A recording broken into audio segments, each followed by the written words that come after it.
There was an absolutely horrific terrorist attack earlier today in Pakistan. It was an unprecedented slaughter of at least 141 people, including 132 students in Peshawar. And these were kids. We're talking about little kids here. So the Pakistani Taliban is responsible for the attack. A media figure in Pakistan actually managed to talk to the group and ask them questions as to their motives and why they did the attack. And the conversation is absolutely chilling. So they say, quote, the Taliban is ready for a long, long war against the U.S. puppet state of Pakistan. We are just displaced, but we are still in positions to attack wherever we want. The parents of the army school are army soldiers, and they are behind the massive killing of our kids and indiscriminate bombing in North and South Waziristan to hurt them at their safe haven and homes. Such an attack is perfect revenge. Now, when they were asked, well, what about the fact that these are kids? They're innocent. They have nothing to do with what's going on with the adults.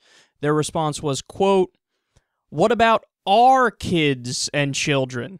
Those kids are innocent because they are wearing a suit and tie and Western shirts, but our kids wearing Islamic shalwar kameez do not come before the eyes of the media and the West. So this is not the first terrorist attack in Pakistan.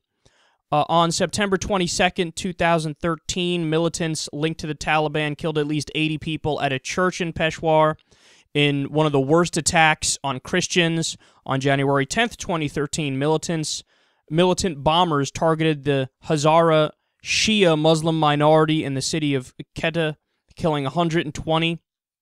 Now, remember, when we talk about the Taliban, we're dealing with Sunnis, and they vehemently hate Shiites. It's very similar to the situation that we see with ISIS and how the people in ISIS hate Hezbollah and hate Iran, because Iran is predominantly Shiite. May 28th, 2010, gunmen attacked two mosques of the minority Ahmadi Islamic sect in Lahore, killing more than 80 people. On October 18th, 2007, twin bomb attacks at a rally for Benazir Bhutto happened in Karachi, leaving at least 130 people dead. They say it's unclear if the Taliban was behind that specific attack. But when I look at this, the first thing that came to mind was, oh, our war on terror is going fantastic. Now, understand something. We've been in Afghanistan for such a long time, since 2001, so well over a decade we've been in Afghanistan. And it's widely understood and accepted that because the U.S. is in Afghanistan and they got the Taliban out of certain areas in Afghanistan, they then moved into mountainous regions in Afghanistan, rural regions, and they also moved into neighboring Pakistan. In fact, it's well known that that's where Osama bin Laden was killed. So you have this militant problem, this Taliban problem in the region, and it's not going away. Of course, what do people in Washington want us to believe? They want us to believe that, oh, if we just stay there one more year, if we just fight a little bit longer, if we just crack down a little bit harder, what'll happen then? All the terrorists will disappear, the entire Taliban will be destroyed, all of Al-Qaeda will be destroyed, all of ISIS will be destroyed. No, what happens is, as John McCain rightly said in, I think it was 2007, he said, we're playing a game of whack-a-mole. So you whack down one terrorist group in one area, and another one pops up in another area, under a different name, but with the same ideology and with some of the same people.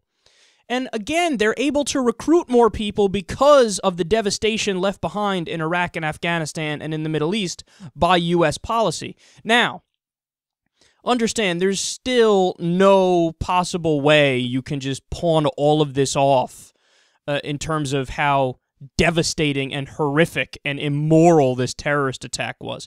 The bottom line is that kids are kids. They have nothing to do with the situation, and anybody who kills kids, they're demented, they're crazy, they're backwards, they're ideologues, they're barbarians, they're savages, of course.